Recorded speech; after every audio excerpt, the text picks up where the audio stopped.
Just have to turn on my Facebook because we're broadcasting on Facebook. Yeah, I saw the thing here. Says that meeting is now Let's see streaming if it live on. works. I have two Facebook channels, so I have to get to the other one.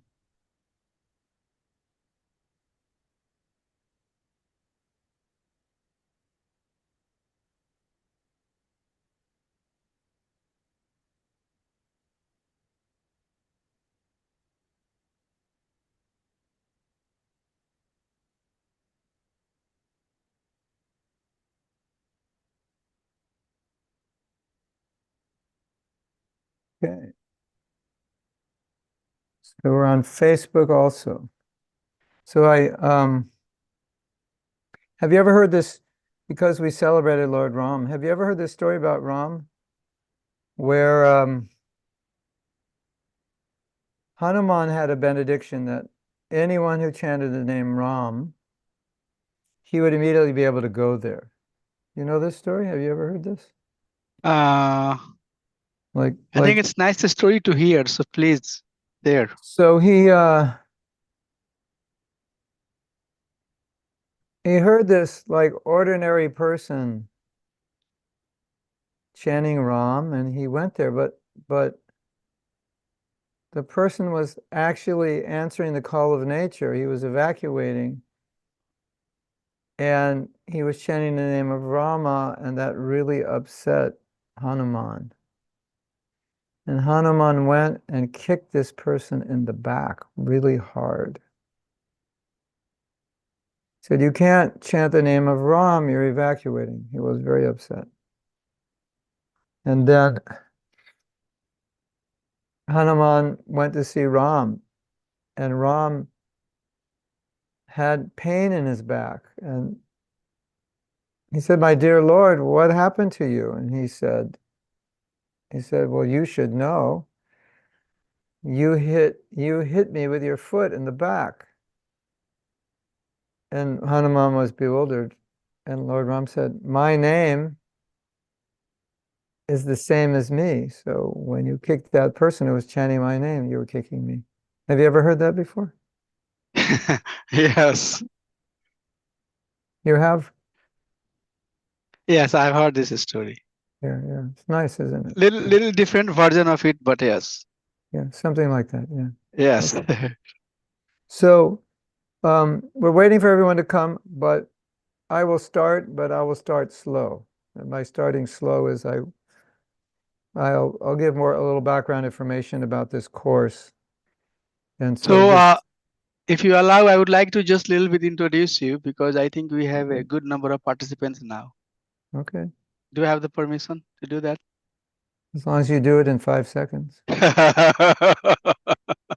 seconds. Do we have Mathura Prabhu also on the call or not? No, he's on a conference call actually. Okay. Thank you. Hare Krishna, everybody. We are very delighted, very delighted to have His Grace Mahatma Prabhu with us.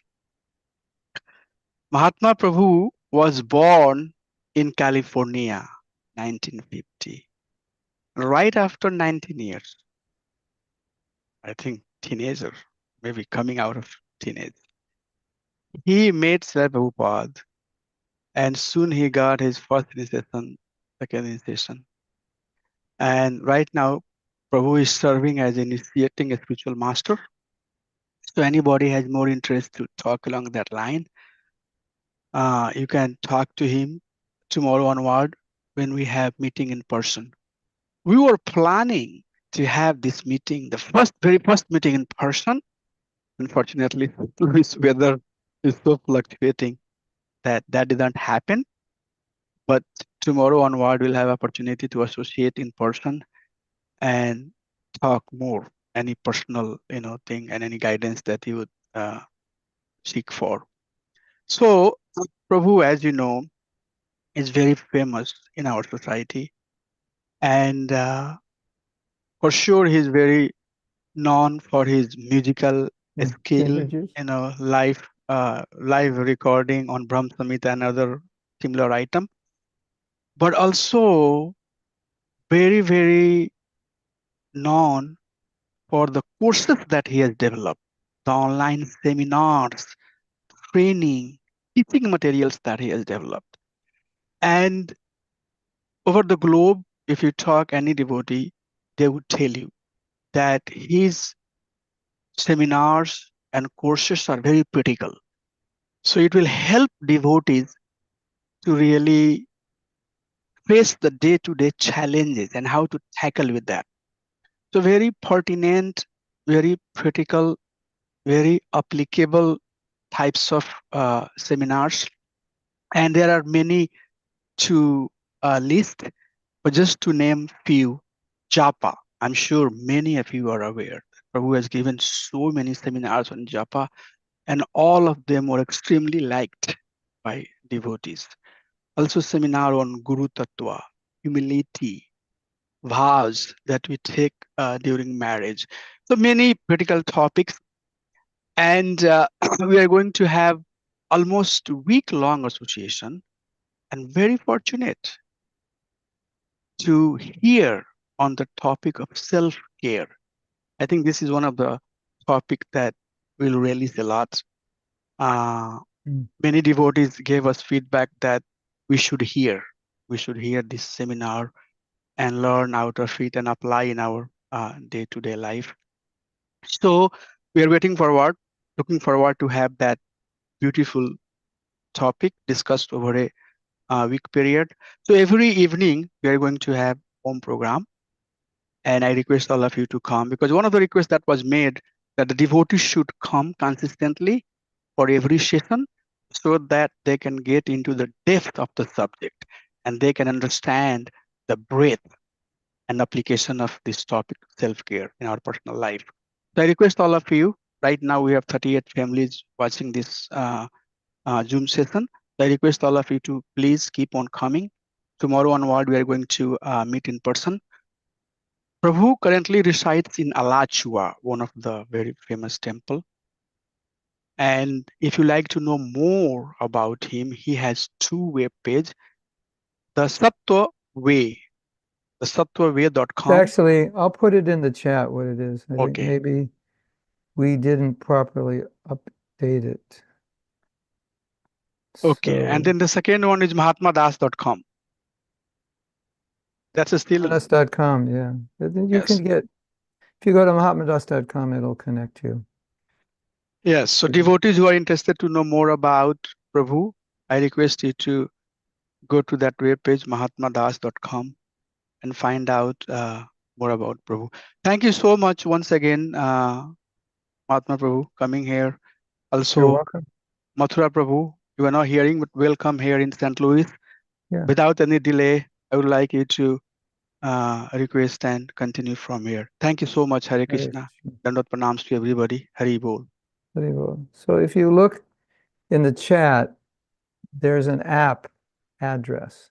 And the reason I'm giving it to you is that on that site, I have put many workshops, and we are in the process of finishing the self-care workshop. These are self-paced videos. So whatever we're discussing the next 6 days, it's all going to be on the course that's on the app. So it gives you an opportunity to review what you've learned. But in addition, there's more than we can discuss in these 6 days.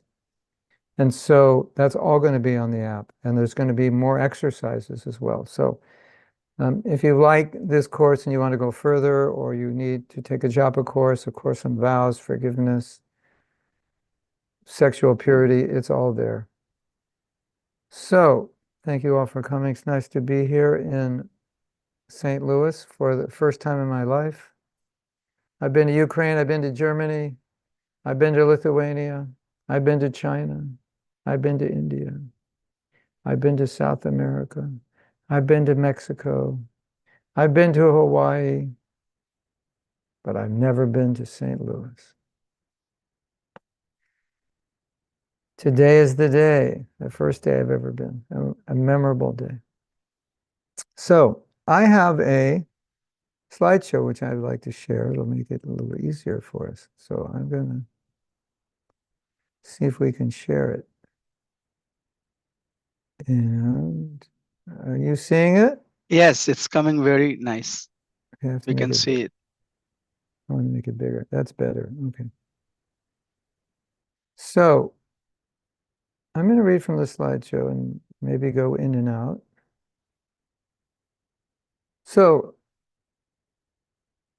this first slide is asking you, even though you're taking this course for your own benefit, it's really helpful if you take this course as if you're being trained to teach it and share it with others. Maybe not teach the course, but share what you're learning with others. It's really good to try to learn in the mood that I'm going to learn to share.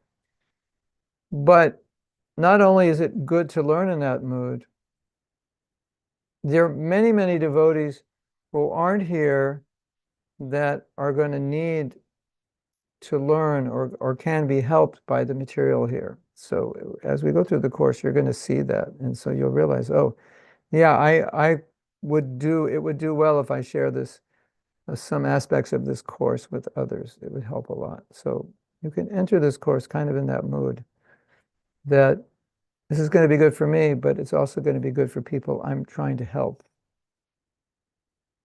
Okay, so I think some of you have seen our book, Japa Affirmations. And in this course, we use affirmations. Affirmations are ways of getting something you're learning from your head into your heart and creating a positive environment. So those of you who've used my Japa Affirmations book know the benefit of the affirmations. And so I'm just going to read what it says here. The affirmations you'll be asked to recite in this course are taken from course principles. So there's a lot of affirmations in this course. They are put into positive statements in order to transfer the teachings from your head to your heart.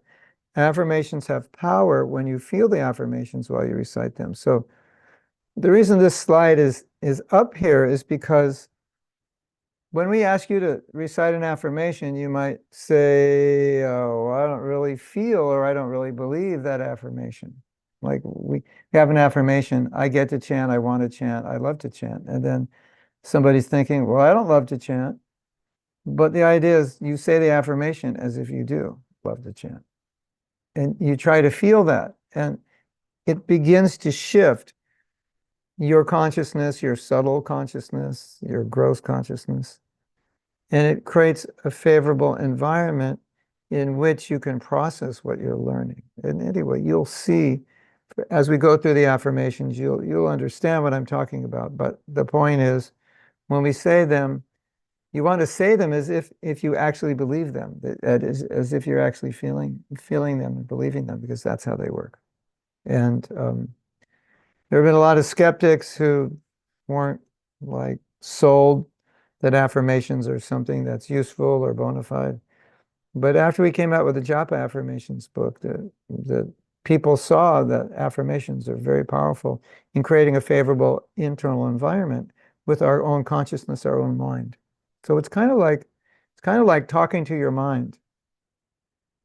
Oh, mind, just focus on the lotus feet of Krishna.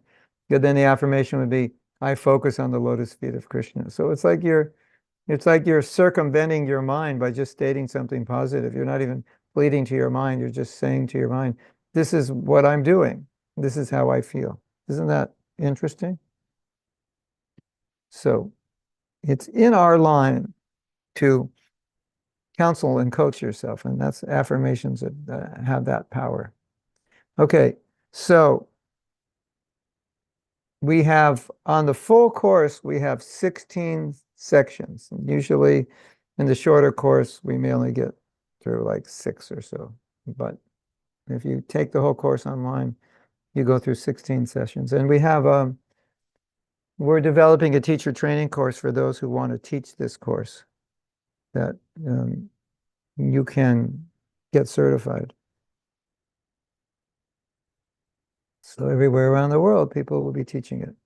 Okay. This is a good question, what self-care is and why do we need it? Because in ISKCON, nobody's teaching it. So you may wonder, well, where did it come from? Why didn't anybody teach it before? And it's a good question. But a lot of things never happened in ISKCON that are happening now, and we all scratch our head and say, we should have done that 50 years ago. What were we thinking? So, when the time is right, then Krishna inspires us. So here's my definition of self-care. Self-care in a Krishna conscious context means to care for all aspects of ourselves in ways that nurture our spiritual life. So all aspects. That means your material aspects and your emotional, your social, intellectual, varna, ashram, everything, and obviously spiritual. This also means avoiding thoughts and actions that are harmful to ourselves and or allowing others to treat us in harmful ways. Sometimes people mistreat us and sometimes we mistreat ourselves. And it has the same, if not worse effect when we mistreat ourselves. So avoiding self-mistreatment, avoiding allowing others to mistreat us, and then creating an environment in our lives, creating situations where whatever we do is going to be helpful for our goals. And the really interesting thing about this is the last paragraph. This aligns with the first two principles of surrender, doing what is favorable for devotional service and avoiding what is unfavorable. So in Chaitanya Charitamrita, there are 6 principles of surrender. And the first principle is to accept what is favorable. The second principle is to avoid what is unfavorable. So that's interesting, don't you think? Because that aligns perfectly with how I understand, how I've come to understand self-care. If I am self-caring, would I do anything which was unfavorable for me? Of course not. If I'm demeaning myself, if I'm, working against myself, that could be called self-hatred. I'm doing self-damaging actions or have you ever had a self-damaging thought? Of course. That's not self-care. Have you ever had an uplifting thought? Yeah, that's self-care. Have you ever gotten upset because of the way someone treated you and then you got really angry? That's not self-care. Letting it go would be self-care because you think, I'm not going to think about this. It's too disturbing. I'm just going to let it go. That's self-care. How many times have you been upset about something and you didn't let it go? How many times have you looked to get upset, looked to find some bad news? Some people are like that. Did you know that? Some people look to be offended by something that the politicians do or some GBC member does. Some of us look to be offended. So we're like upsetting ourselves. It doesn't make sense, does it? Sometimes people may ask you, like, what do you think about this? And if what they're asking is something that is very discouraging, and it's very disturbing, a self-caring person would say, I don't really think about that. And someone might say, why don't you think about it? It's important. And say, yeah, but it's so disturbing to me to think about it, and I can't do anything to improve it. So if I just think about it and complain about it and yell and scream about it, it's just going to hurt me. So when you're a self-caring person, you build boundaries around yourself so that you don't do things which are harmful, self-harmful. Biggest enemy is ourself. So I want to go back to the first paragraph and explain that a little more, because this is very interesting. It means to care for all aspects of our lives, all aspects of ourselves in ways that nurture our spiritual life. So, you might think, well, shouldn't I just care about the spiritual aspects of my life because that's directly impacting my spiritual progress, but it's not true because material aspects of our life impact our spiritual progress also. So let's say I neglect my health. That is eventually going to have a negative impact on my spiritual life, unless I'm completely transcendental. But if I'm not, it's not easy to chant. It's not easy to serve if you don't feel well, if you don't have energy, obviously. If we have emotional, psychological issues that we don't address, that can be problematic in our relationships, in our marriage, in our ability to serve in groups, in our ability to just get along with ourselves. So, and then what happens, that all spills over into our spiritual life, and our spiritual life suffers, right? If you have problems in your marriage, it spills over into all aspects of your life, doesn't it? If you have financial problems, that spills over because it creates stress and anxiety, and it's hard to be Krishna conscious if you're very stressed out. So we shouldn't think of self-care as just spiritual self-care, because for a devotee, everything is affecting their spiritual life in a good way or a bad way. Okay, so this is an interesting concept. This is called How I Treat Myself. What I tell myself about myself and how I treat myself will affect me much more than what others say about me and how they treat me. Isn't that interesting? I did some research, and what they found is if a person in school is being bullied and a person bullies themselves, like they think, oh, I'm bad, I'm stupid, if a person denigrates themselves, if a person puts themselves down, which is basically what bullying is. If a person does that to themselves, it's more detrimental than being bullied by someone else. So have you ever bullied yourself? You ever told yourself something's wrong with you? Why'd you do that? That was stupid. If you have, you're actually bullying yourself. And that is going to have more of a detrimental effect than someone telling you the same thing. Isn't that interesting? So let's read this quote on the bottom. Know that others cannot harm you unless you harm yourself. Srila Bhaktisiddhanta was talking about being mistreated and saying, okay, it's not the mistreatment that's the problem. It is how we respond to it. And I heard this beautiful saying, it's not a snake bite that kills you, it's the snake poison that kills you. It's not the snake bite that kills you, it's the snake poison. So what does that mean? Well, it's not the person who bites you that kills you, it's you releasing poison on yourself, your anger, your resentment. That's what kills you. Isn't that interesting? You're not going to see the slideshow not going to see the slideshow on Facebook. Um,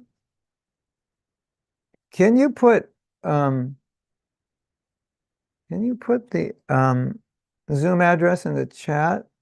Just what to type in, the numbers, and then I'll just give it to people who are online if they want to come online.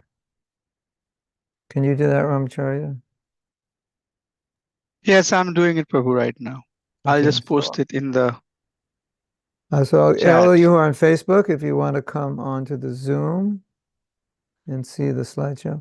So the number is 524-117-9062. And what's the password?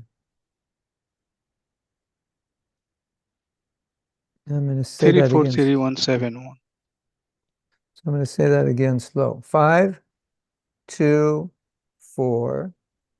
I have to write it down. 524-117-9062. 524-117-9062. And the password is, you're going to have to write this down also. somebody who's on Facebook, you could just write it in the message. Did somebody write it? This is the password. 343171. 343171. Maybe I should write it, huh? I haven't used Facebook in so long, I don't even know how to use chat. Anyway, it's 343171. 524-117-9062. And the password 343171. Okay. So, isn't that a beautiful statement? It's not the snake bite that kills you. It's the venom. So it's not what a person does that really hurts us. It's that we are processing it in a way that is making us upset. And we could process it in another way, right? So a self-caring person would not allow themselves to get easily upset, if not upset at all, unless there was a good reason to be upset, a reason that would be of benefit to them or to others. So people bite us all the time. People say things or do things that are hurtful. And Srila Bhaktisiddhanta says, nobody can hurt you unless you hurt yourself.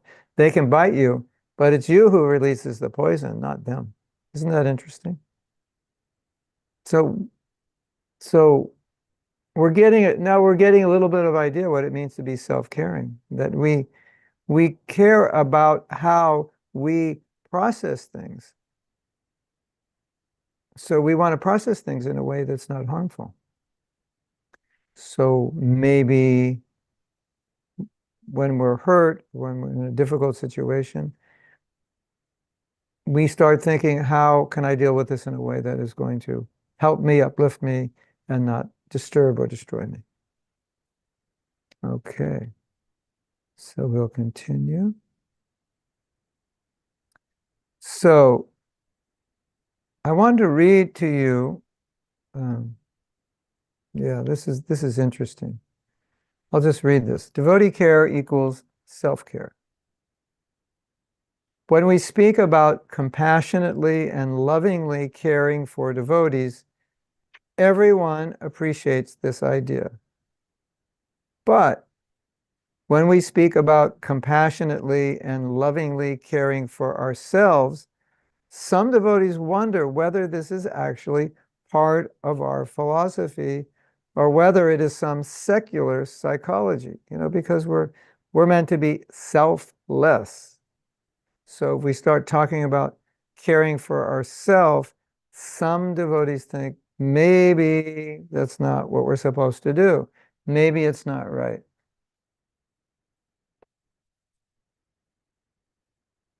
Maybe it's like not our philosophy.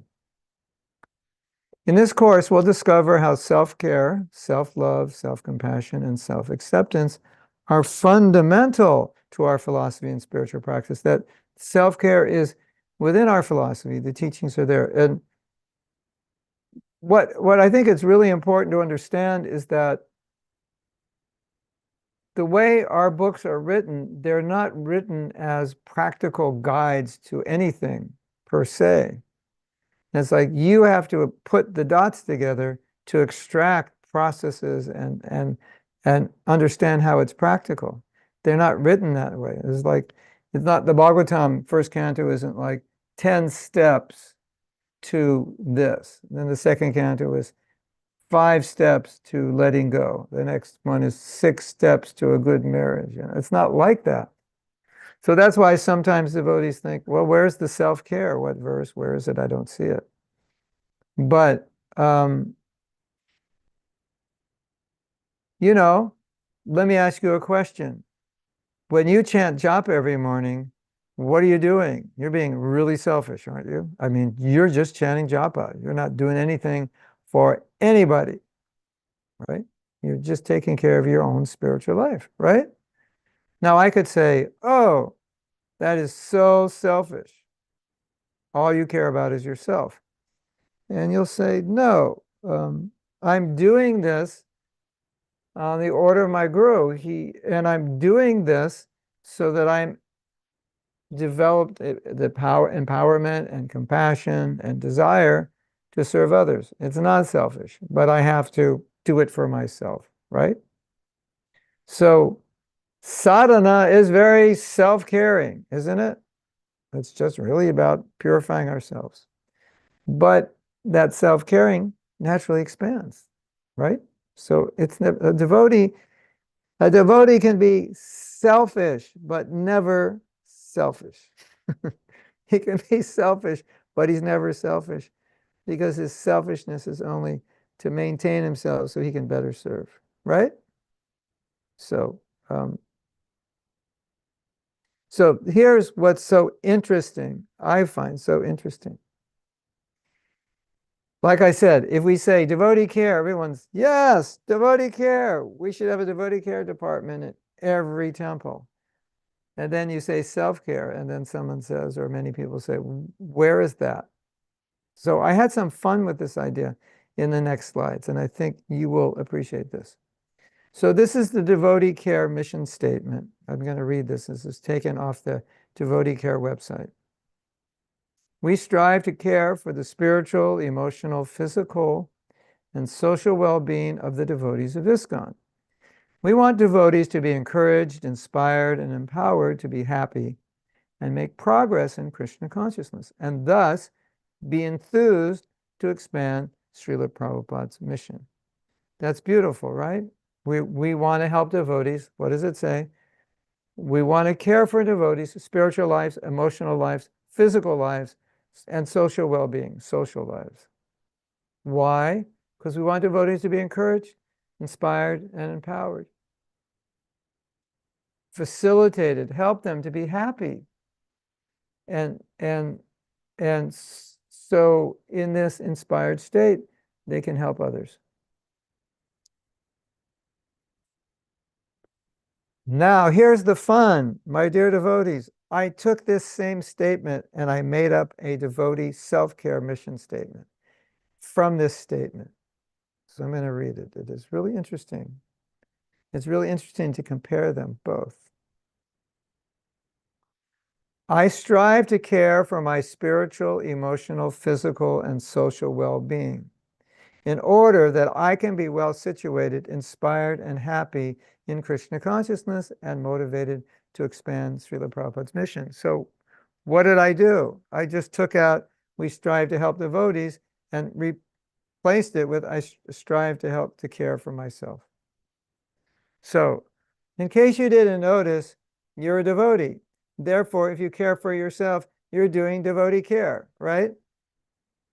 Like, if you don't care for yourself, there's no guarantee anyone else will, right? Isn't it? Yes? I mean, like, that is often a fact that sometimes nobody cares for us, or our spiritual master is not around, or senior devotees, and it's just us. Well, when you're doing devotee self-care, you're taking care of a devotee. So what do you think? Self-care, devotee care, it's the same thing. It's just done towards ourselves. So it's really, you ever hear that example Prabhupada gave? He said everyone must fly their own airplane. In other words, it's like, I can instruct, Prabhupada said, I can instruct you, but that's all I can do. I can't force you. You have to fly your own airplane. So that flying of your own airplane, the receiving of the instructions of the Guru, in the heart of a devotee who has self-care, those instructions will be followed. Because it's the self-caring devotee who will take those instructions and utilize them to care for his spiritual life, to care for his well-being. Yet otherwise, what is the value? What is the value of the words of the spiritual master if you don't care to follow them?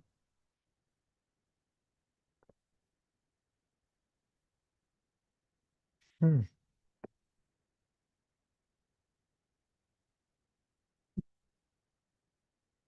So here, this is a little mantra for all. Why don't we all read this together? If you're muted, you can read it with me, so it's just we don't hear you.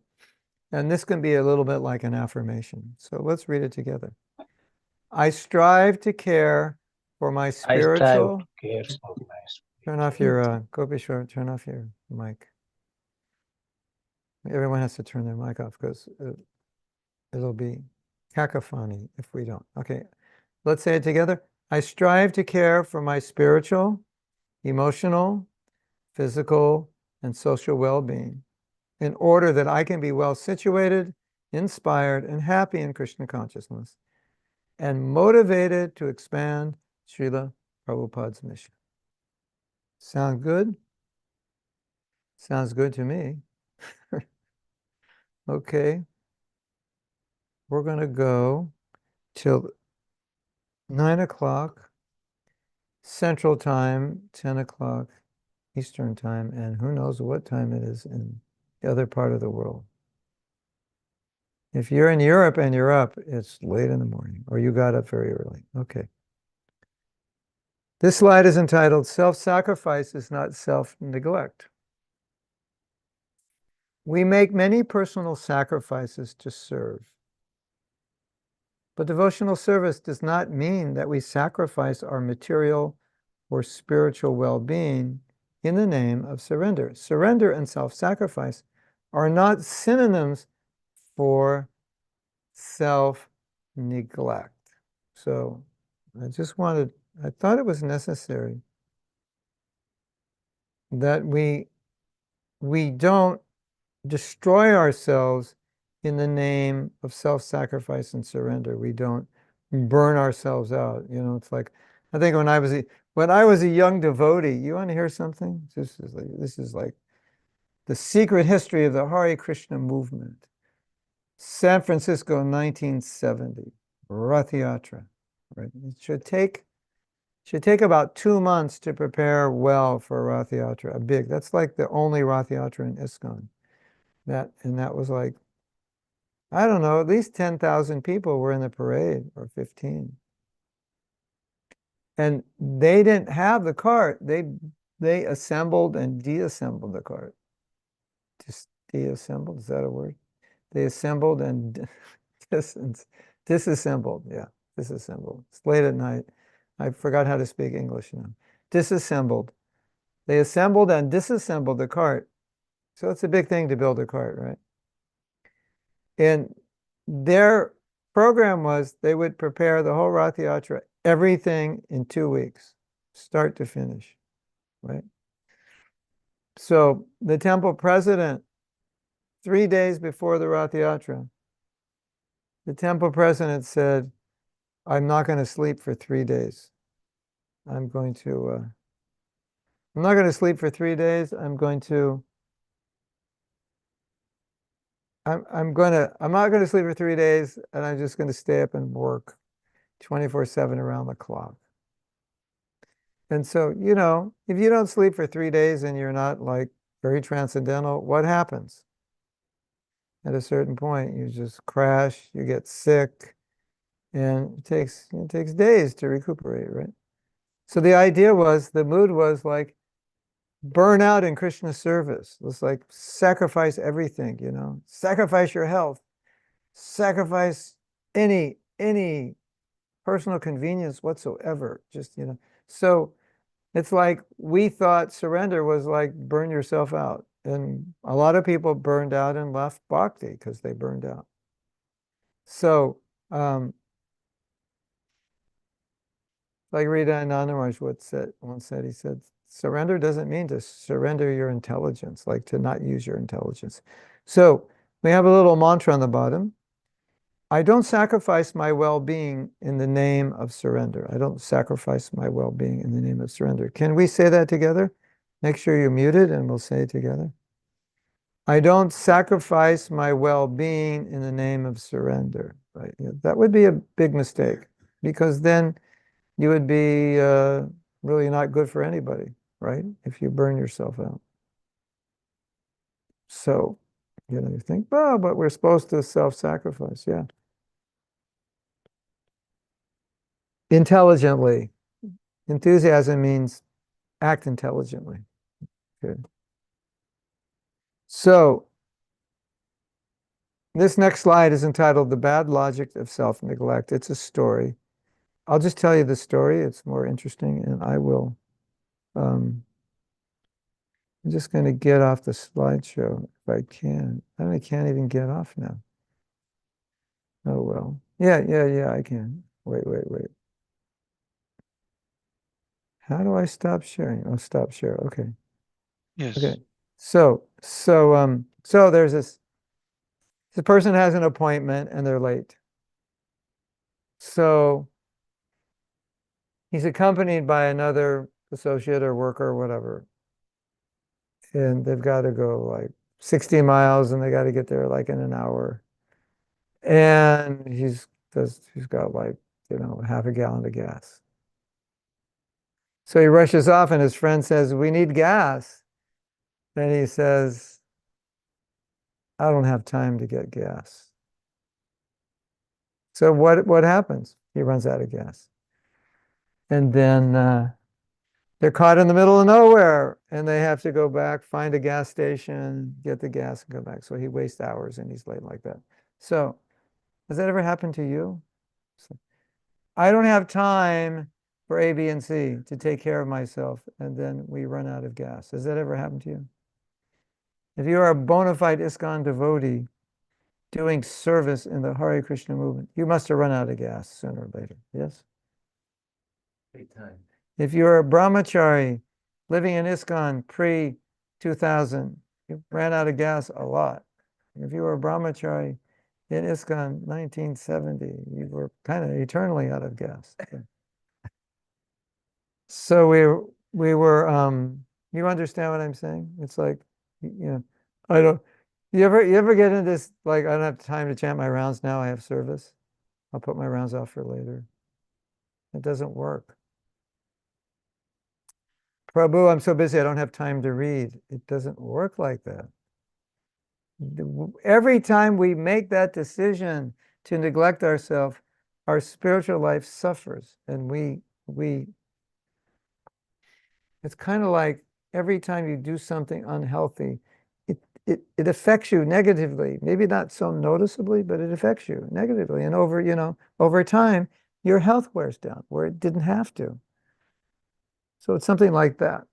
So don't run out of gas just because you're late. Don't avoid going to the gas station. Okay, I'm going to go back to sharing the slideshow. I think what I'll do is show one or two more slides and then we could take some time for questions. You probably have some questions. Okay, so let me see if this is actually the next slide. Yeah. So this is just a little overview of what motivated me to teach this course. And maybe some of these will relate to you. Maybe all of these will relate to you. I noticed that one or more of the following problems were common in devotees' lives. Devotees were expecting too much from themselves and becoming discouraged when they failed to reach their often lofty goals. It's like I think, by the end of this year, I'll be up here, and when the end of the year comes, I'm still down here, and it's quite discouraging. And you start disliking yourself and even becoming discouraged because you're not as Krishna conscious as you would like to be, as you thought you would be. You may feel like, what's the point? And devotees can get very hard on themselves by expecting themselves to be like superhuman when they're not. And just being themselves, just the conditioned souls that we are, could be quite discouraging. Have you ever seen that before? Has that ever happened to you? Do you ever get discouraged because you're not like as Krishna conscious as you want to be, as quickly as you want to be? Yeah. Um, if that's never happened to you, I don't believe you. It happens to all of us, doesn't it? Has it happened to you? Yeah. At least it happens to everyone in this room. Okay. Perfectionist devotees were upset with themselves for not doing things perfectly or being perfect. If you're a perfectionist, joining the Hare Krishna movement is a challenge because now it's perfectionism on steroids. Before it was just like material perfection, but now it's like, I have to be spiritually perfect. And so it can be very discouraging when we realize we're not perfect. And and it's like if you're a perfectionist, then you're trying to like do everything perfectly instead of just being perfectly sincere. You need to do externally everything perfectly, and that's not possible. Devotees felt guilty, ashamed, depressed, and or discouraged if they broke a principle or occasionally manifested human weakness. Even sometimes we've seen devotees who didn't break a principle, who just thought about breaking a principle, become extremely discouraged. And so self-care, what it means is self-compassion is part of it. What it means is when you fail, you don't beat yourself up. You're a little more understanding. Yes, I'm a conditioned soul. I'm trying. Sometimes I will fall. Prabhupada dealt with it that way. But if we're not self-caring, we'll think, I'm bad, I'm useless, I hate myself, look at me, and so forth. So guilt in a religious movement is quite common because the goals are so high, and naturally, when you don't reach the goals, you feel guilty. And your guru gives you so many instructions, can you do all those instructions? You feel guilty. That's normal, but it's not necessary. Neither is it necessarily good. Oftentimes, it's very bad. Okay. Um, This is a very sad one, the next one. Devotees felt unworthy of Krishna's love and or that Krishna didn't need or care about them. Like, why would Krishna care about me? I'm just down here, forgetting him, trying to imitate him. I don't forget him. I remember him trying to imitate him. It's just, not obeying him. So why would Krishna care about me? A lot of devotees feel that way. Um, I didn't do anything to deserve his love, so why would he love me? Devotees suffered from low self-esteem, becoming more concerned whether others loved and appreciated them than if they loved and appreciated themselves. This is what happens when you have low self-esteem. You're always trying to get recognition from others instead of giving it to yourself. You don't give it to yourself. You think there's something wrong with you. You don't appreciate yourself. So you're always waiting for others to build you up because you're like depleted inside. You can't recognize your own worth. And so you need others to give it to you. And so, you know, we should be loving and appreciating others, but we want them to love and appreciate us. That's the problem when you have low self-esteem. And then the other problem is you think humility and low self-esteem are the same when they're not. And so you could go more into low self-esteem in the name of humility. And it just, you end up like really harming yourself, or you can harm yourself. Devotees neglected their physical, emotional, and or spiritual needs, thinking that fulfilling such needs were either a waste of time, selfish, or not part of our philosophy. So I think we discussed that enough. Let's go to the next one. Devotees focused on succeeding in one area of their lives at the cost of failing in another area. So what does this mean? It means that I want to succeed in this area but in order to put all the time and energy into that, I got to neglect something on this side. So maybe something on this side is going to go. So part of my life is going to fail so that I can succeed here. So this is called succeed by failing. So you ruin some part of your life to fail to succeed in another part. It doesn't make sense, does it? A self-caring person wouldn't do that. I'll I'll achieve success in this area at the cost of my health, or the cost of my career, or the cost of my marriage, or the cost of my sanity, or whatever. So a self-caring person would would balance their life. They would make sure that all aspects of their life are healthy. It's healthy in family, it's healthy at work, it's healthy physically, emotionally, it's healthy in the temple, it's healthy with the sadhana and service. Devotees felt that berating or even hating themselves was good for them, as it was a sign of humility. Have you seen that? It's like, my dear devotees, I have to say something. We have a hard time with humility, like just understanding what it is. And therefore we do things like this, thinking, well, if I just walk around with my head down and tell everybody I'm the most fallen, I guess I'm humble, right? But if you actually believe you're the most fallen and you don't have prema, that's not healthy, because only those with prema would think that way. And if you don't have prema and you think that way, it's imitation, and it may be very unhealthy, or maybe a sign of an unhealthy state of consciousness. So hating ourselves is not Krishna consciousness. And the last one I saw, devotees felt that self-acceptance or self-love had nothing to do with Krishna consciousness, so they just didn't do it. Okay, so that brings us to about 9 minutes before class is meant to end. I would like to open it up for questions. I mean, if there's no questions, that's fine. I can go on. But I thought, let's stop here and just see if anyone has any questions. You could either speak them, raise your hand and speak them, or you can put them in the chat.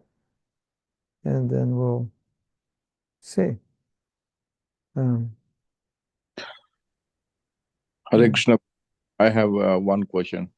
One Okay. actual question I have. If just 1 minute, if I can interrupt, sorry for that. If you like to turn your camera on so that Prabhuji can see you, he has come here to see to give his association to all of us. So we should not be refraining ourselves taking the association. So if you can kindly turn your camera on. Sorry for interruption. Please go ahead.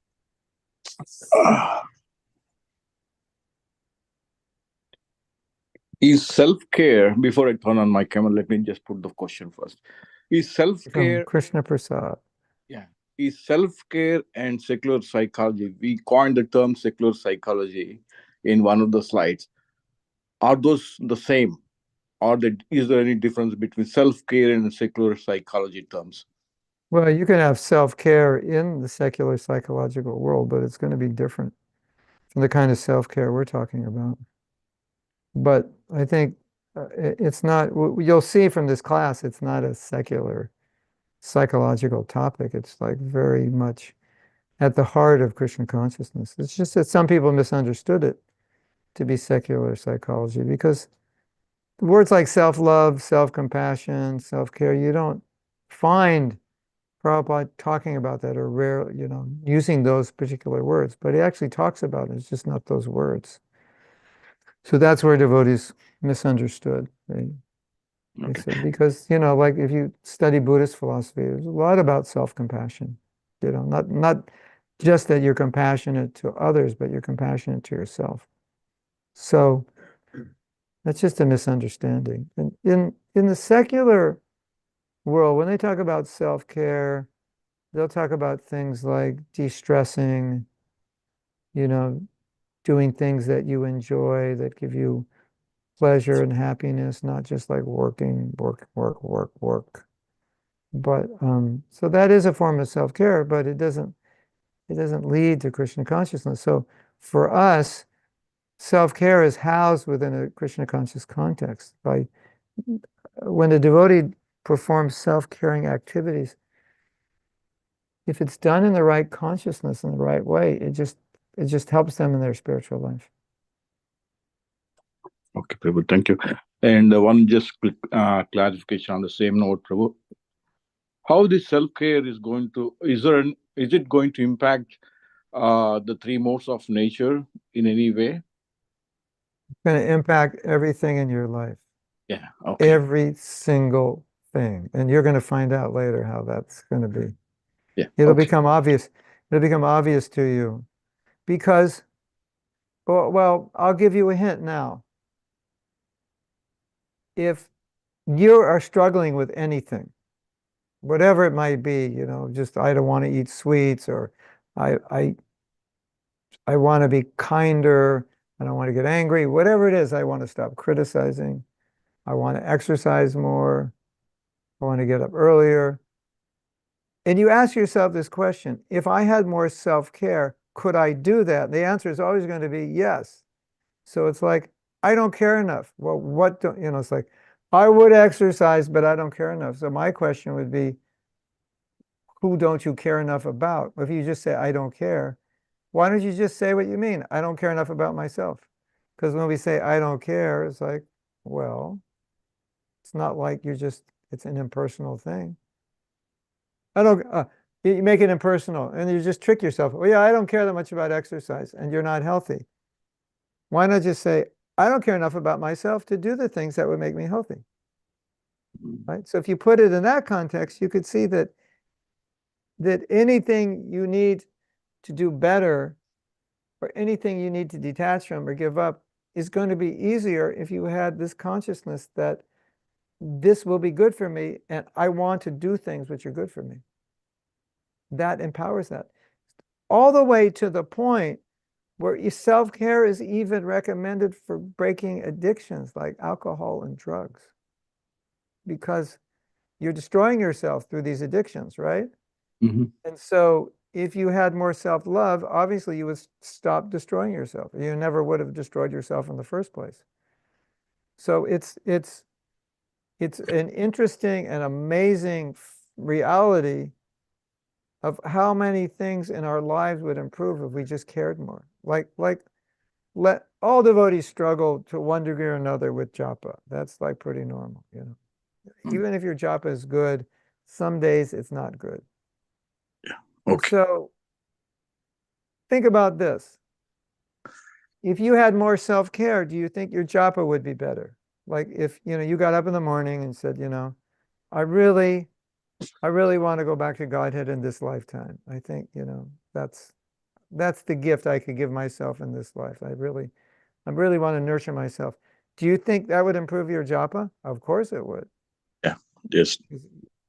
So that's the beauty of self-care. It's just when you ask that question, would my japa be better? Could I get up when I want to get up? Could I control this or that if I had more self-care? The answer was always going to be yes. Isn't that Oh, amazing? yes, yes, it is. It is amazing. And you can all just begin to think like anything that you're having difficulty doing, just ask yourself, Yeah. could I do it better if I had a little more self-care? Or anything you want to give up, could I give it up if I had more self-care? And you realize, yeah, of course. Yes, absolutely. So then what's the problem? Problem is I don't care enough about myself. Because if I did, I probably would give this up and I probably would do this. You Yeah. want to hear something really interesting, which just, I guess it's obvious, but it wasn't obvious when I first started teaching. Every couple has difficulties. Even good relationships and great marriages have difficulties because you're always navigating and growing and changing and working together and compromising and trying to understand one another and help one another and serve one another and so forth. And sometimes in relationships, it gets difficult and you just don't feel like compromising.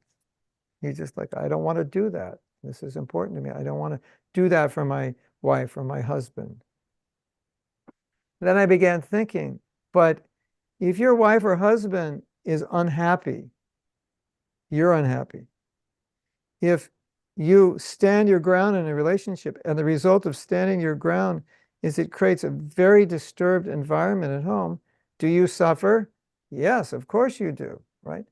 Yeah. So if we care about ourselves, wouldn't we care about our relationship with our spouse? Wouldn't we want to make our spouse happy? Because if she or he is happy, we'll be happier. If she or he is unhappy, we'll be So if I care about myself, I would care about making the relationship better instead of saying, I don't care about the relationship. It's up to you. If you want a good relationship, yeah, I don't care. But now she's unhappy or he's unhappy and you're unhappy. Isn't that interesting? That Yes, Prabhu. like there's so many things that are within our self-interest that we don't realize. Do you ever get in an argument and you're like, you have to be right. It's like, you rather kill yourself than be wrong. So, and what's the result of that? Your mind's just disturbed. You disturb this other person. So sometimes we're so foolish that we would we would do something self-destructive just to be right, just so the ego could get a prize. And then we end up suffering. And that's not self-caring. Winning a fight isn't self-caring. That's just ego. That's just the ego taking over. So when you start thinking that way, you'll think, well, what is going to be the most beneficial for me, just even if I'm speaking in a selfish sense, for me in my spiritual life, then you'll start thinking, well, probably I should apologize, or probably I should not worry about this and have to win. That would be better. So that's how self-caring can help you. Okay. And Samir Yeah. is asking how to start caring, and that will Yeah. Thank you, Prabhu. next day we'll talk about. Um, but one answer how to start caring is to stop not caring. Like, okay, we'll jump ahead just to get you all thinking about this. But some of us don't think we're worth caring about ourselves. We just think, oh, why should I care about myself? I'm not worth it, right? So if you think you're not worth it, then it doesn't matter if you care about yourself. Why would you think you're not worth it? Well, maybe that's how you thought in your last life. Maybe in this life, there were events that make you believe that. And then if you think you're not worth caring for yourself, then you've got these samskars that make it really difficult. So you have to change those samskars. You have to be convinced that you are worthy. And I think we're all worthy of being Krishna conscious, at least taking care of ourselves, right? If you aren't worthy, your guru would kick you out. And I haven't kicked you out yet, Samir, so you must be worthy. So, your guru would give up on you.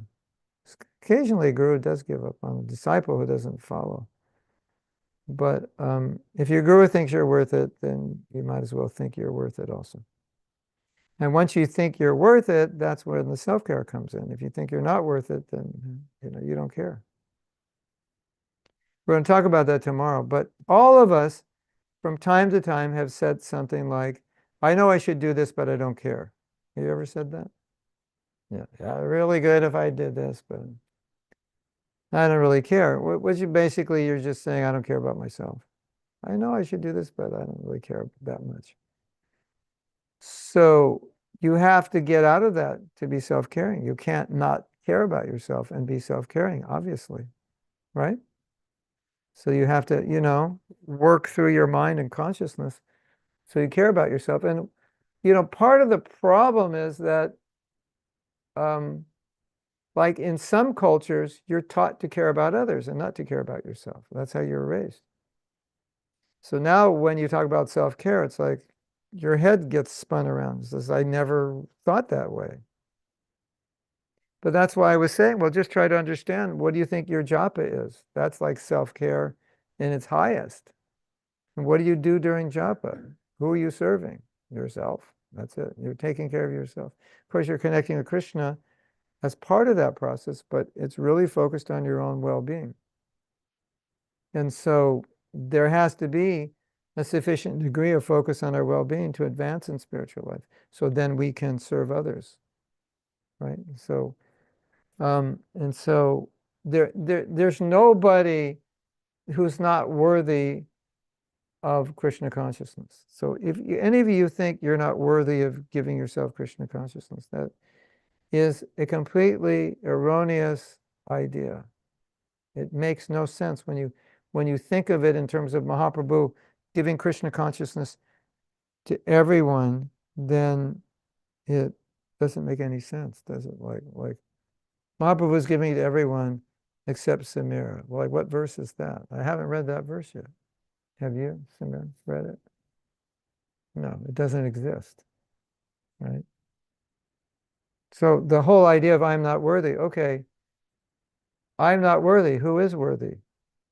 Is Mahaprabhu going to give us his mercy whether we're worthy or not? Of course.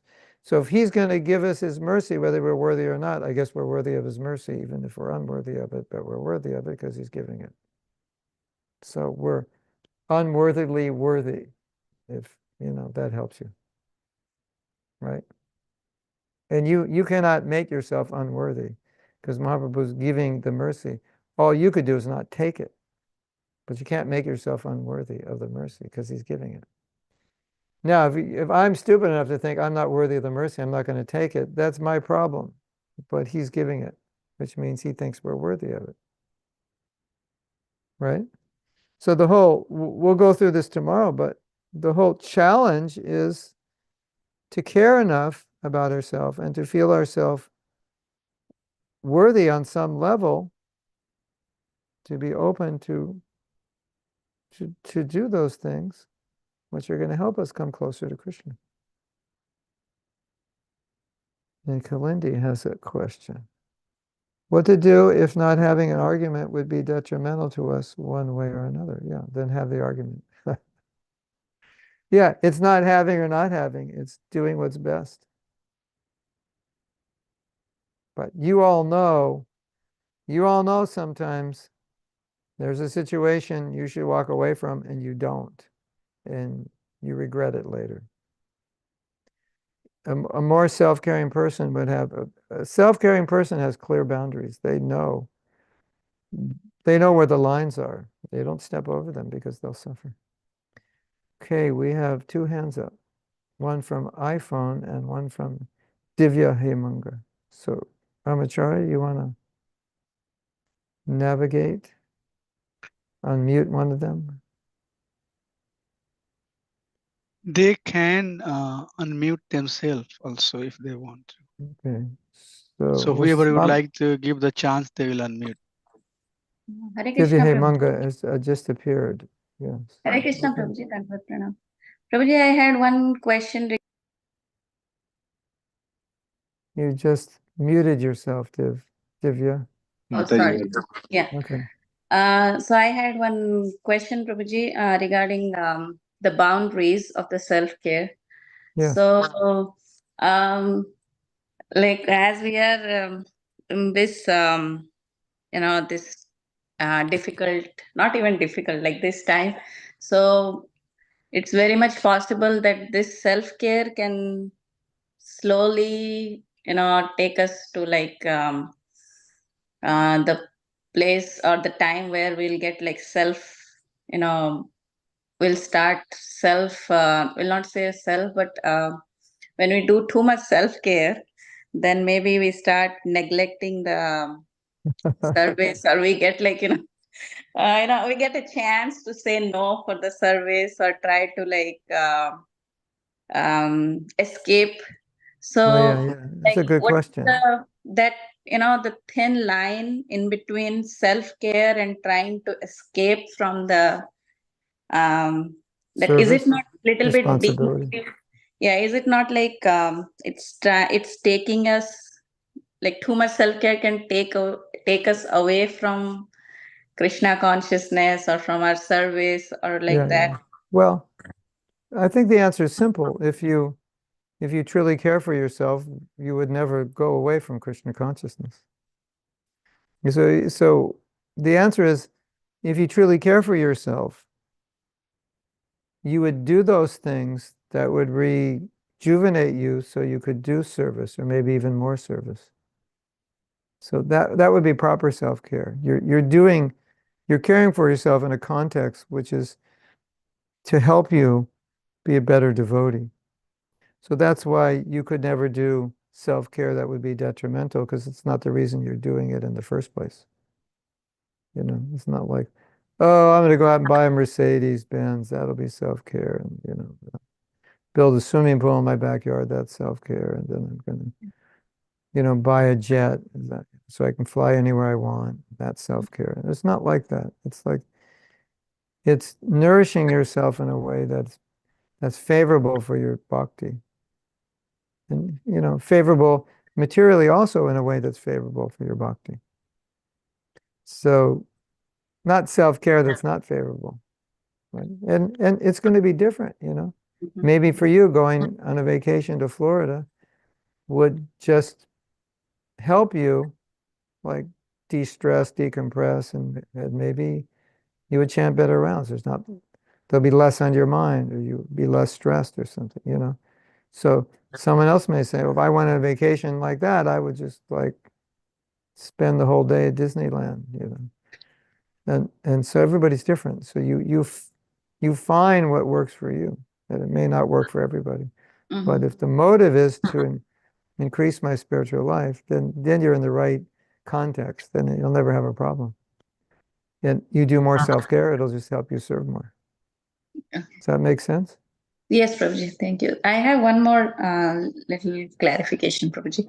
So this self-care, like in case of family, how to balance like the, self-care and like as you said, self-care for me may not have the same definition as the self-care of my partner, my husband. He does not have the same definition of self-care. So it might vary from like, person to person or like, so how can we create that balance? Like say, for example, we want to do a service. So I really want to do that service, but he doesn't want me to do that service or something like that. Oh, that's kind of more of a marriage question than a self-care question. Yeah, like it's like he gets he doesn't okay, maybe I'm not able to frame the question properly. Well, I know everything about marriage, so you don't even have to ask a question and I could answer it. But the number one problem in marriages is communication breakdown. So the problem you expressed is actually a communication breakdown, because you should be able to talk about it. And it's like, okay, if this is what is self-care for you and it's not for him, and you communicated it, you can respect that. It's not a problem. Shouldn't be a problem, if you can talk about it. That's the thing. And talking about it is self-care, because you'll both come out better by discussing it and understanding one another and respecting one another. Thank you so much, Prabhuji. Hare Krishna. Okay. Paydana. Is that it? Paydana? Yes, Prabhu. Hare Krishna, Prabhu. Hari Bolo. Can you hear me, Prabhu? Yes. Yes, Prabhu. Okay. So thank you very much to coming here into St. Louis all the way from Florida, Prabhu. And I have one question. So how could you say some lines who doesn't believe or doesn't know or is not in Krishna conscious about self-care? Now, what you do? At the end of this course, you'll know what to say. Okay, Prabhu. But self-care is every instruction Krishna gives in the Bhagavad Gita is for your benefit, for my benefit, for our benefit, right? Every instruction. Would Krishna give an instruction that's not for our benefit? So ultimately, every instruction in every Shastra is for our benefit, right? If we take those instructions, we'll benefit, right? Yeah. So then in that context, you could say every instruction in Scripture is about self-care in the broadest sense. Because every instruction is to help us get closer to Krishna. Getting closer to Krishna is the highest form of self-care we could do. Therefore, every instruction is for our benefit. And if you take that instruction, then you're being self-caring. If you get the instruction of Shastra and you do nothing, you're not being self-caring. Right? Does that make sense? Yeah. Like everything Krishna says is for our well-being. And Krishna is saying, do this, it's good for you. And if I do what Krishna says, I'm caring for myself. Right? And if I avoid what he's saying, then I'm harming myself. Right? Okay, Prabhu. Does that Thank you. make sense to you? Yeah. Thank you, Prabhu. So you could explain to them what self-care isn't, then they can understand more easily what it is. If I avoid Krishna's instructions, that's not self-care. That's self-destruction.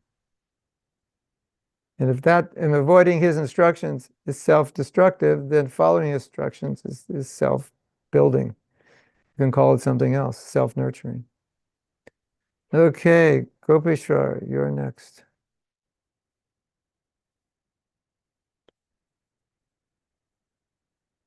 Gopishwar, are you there?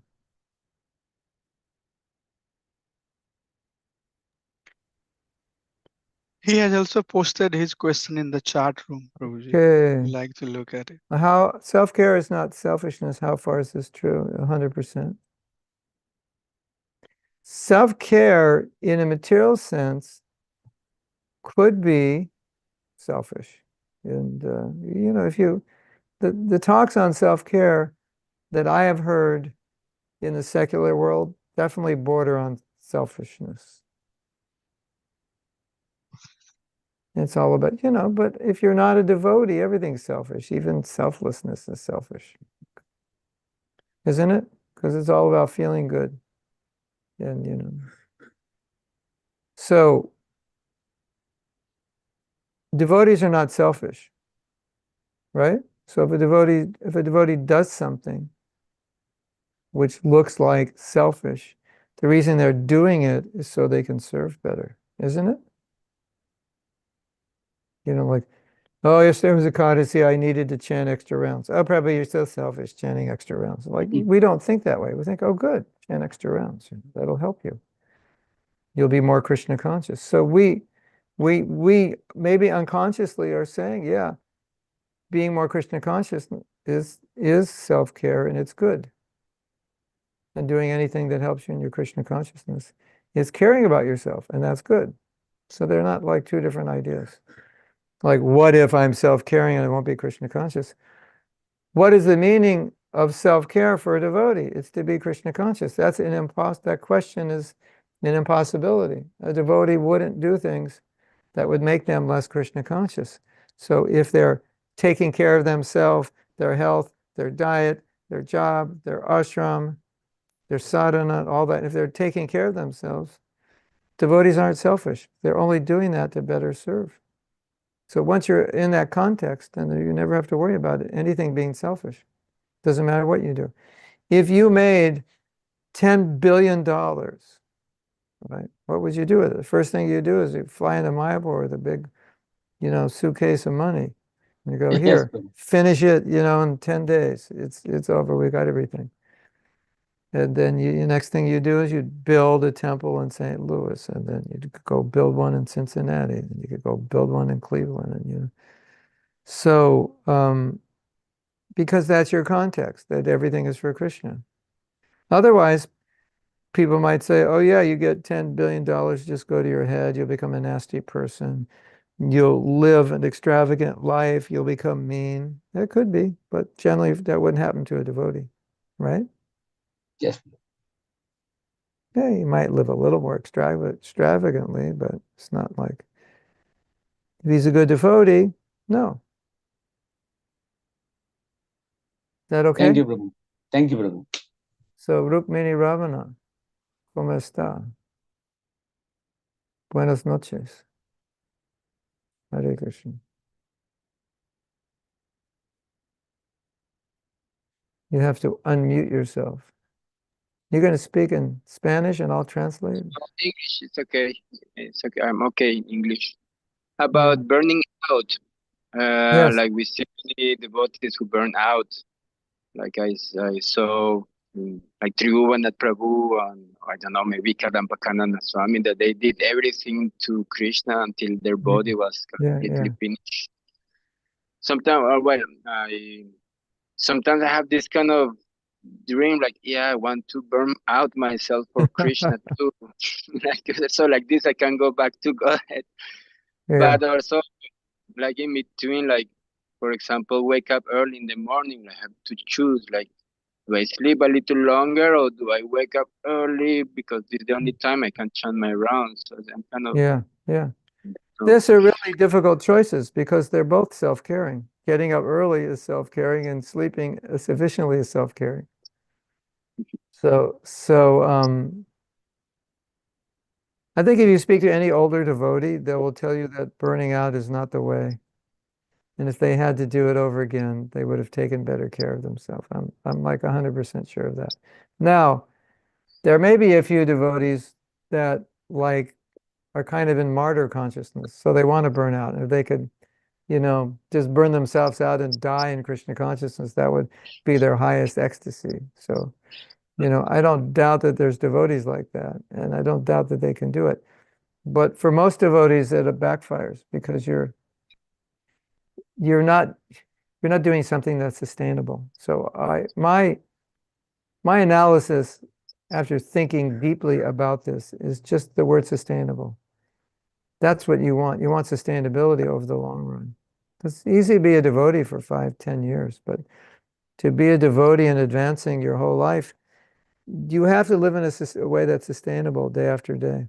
And if you bite off more than you chew and eventually burn out, then it's almost like breaking a leg in a sport, and then you've got to spend months, healing. And sometimes it doesn't always heal right. And so, I mean, look at this example. We had in the 1980s, we had the most successful and powerful devotees in our movement. Prabhupada made them gurus. And in each of those zones, incredible things were happening. Like buildings were being bought, books were being distributed, massive numbers of devotees joining, lots and lots of money coming in. These devotees were extremely successful. And then some of those devotees were unable to maintain their Krishna consciousness and they left. And their zones suffered tremendously. And those devotees worked very hard and every one of them burnt themselves out. Otherwise, they wouldn't have crashed that way. And from my perspective, having lived through that and saw it firsthand more than once. I was personally working with 3 different of those gurus who fell. So I had, bird's eye view and contact. And after they left, my first thought was, if they had taken better care of themselves so that they would not have burned out, would not have fallen, and could have continued, although continued slower, because they're taking more care of themselves. Today, those zones would be 10 times what they are now. 100% for sure. So I think that speaks everything to me, because those zones crashed. And in every one of those zones, except maybe one, has not returned to what it was in 1986 or whenever they left, 1999. They've never been able to recuperate. Whereas if those devotees just took more care of themselves and moved much slower, today, those zones would be way more successful. So, that's why I think the word sustainability is the key word. Does that make sense to you? Or do you have a doubt or a question? No, it makes sense. It completely makes sense. Yes, Yeah. it makes sense. Yeah. But I it's think just about myself, about the yourself, sadhana, because I need to push more my sadhana, but so sometimes just my body says no. sustainability. Yeah, you can burn your body out, see what's going on is we have this dichotomy going on between what we want to do in our heart and what we're actually capable of doing. And often what we want to do in our heart is much greater than what we're capable of doing. So there's this conflict going on, So it's like, if I do what my body needs, I sleep 7 hours or 8 hours. If I do what my heart needs, I sleep 5 hours. But if everybody needs different amount of sleep. But let's say you need 6 and you sleep 5, or you need 7, you sleep 6. Eventually it gets up to you because if your body needs it and you're not giving it, you'll suffer for sure. Yeah. So, it's sometimes we have to just confront the reality that I want to do A, but it's not sustainable and it could even be harmful. And I just have to be more advanced to be able to sustain A, and now I have to make the B choice because that's what's necessary. But that's for you to decide. And only very, very advanced devotees can sustain high levels of austerity for long periods of time, from what I've seen, and not suffer from it. And even those devotees who cut down on their sleep, they usually make up for it in the afternoon. They don't just push, and become ill and so forth. Okay, so I think we should probably end now. We went over time answering your questions. We'll see you tomorrow. I don't know if it's in person or not, but we'll. So I can just make a quick announcement about tomorrow. Yeah. First thing, I would like to really express my heart that we did not miss anything. I thought that the weather is going to be heavy on us and we are going to lose one day of association, but I think we did not miss anything. So I'm so happy about that. Also very indebted for all the devotees who are joining us online. Thank you so much for your association. And today we got the idea that how much more we have to plan to serve you all tomorrow onward. So we are going to keep Zoom. We'll try to keep Facebook and any other means of online media so that we can social media so that we can serve you. So please come on time tomorrow. Every day 7 p.m. CST, we'll start the session. Last but not least, very thankful for Mahatma Prabhu to come here and really, giving us his powerful association. Mathura Prabhu in the back, I can see you. You are there. Thank you so much. So we'll resume tomorrow. Please take good rest and thank you all. Please keep on coming so that we can learn more out of this topic, self-care. Vanchkalpatarubhyasya kripa sindhubhyavasya patitanam pavanebhyo vaishnavebhyo namo namo. See you Anant tomorrow. Koti Vaishnav Vrinda ki jai. Jai His Prabhupada. Grace Mahatma Prabhu ki jai. Assemble Bhakta Vrinda ki jai. Thank you so much. Dandavat pranams Hari to everybody. Bol. Hare Krishna. Sir Hari Bol. Prabhupada ki Hare jai. Prabhu just announced one thing that the Zoom link will be the same. Yeah, I replied back, Prabhu. Okay, all right, very good. Thank you, Prabhu. Thank you. Hare Krishna. Hare Krishna. Dandavats everybody. Hare Krishna, Prabhu. Thank you, Rukmini Prabhu. Please take care. I know you have a different time zone. Michael Prabhu, thank you so much. Hare Krishna. Hare Krishna.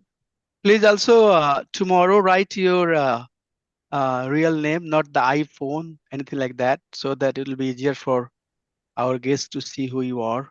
Thank you. Dandavat pranams to everybody. Hare Krishna. Hare Krishna, Prabhuji. Hari Hari Hari Hari Hari Bol.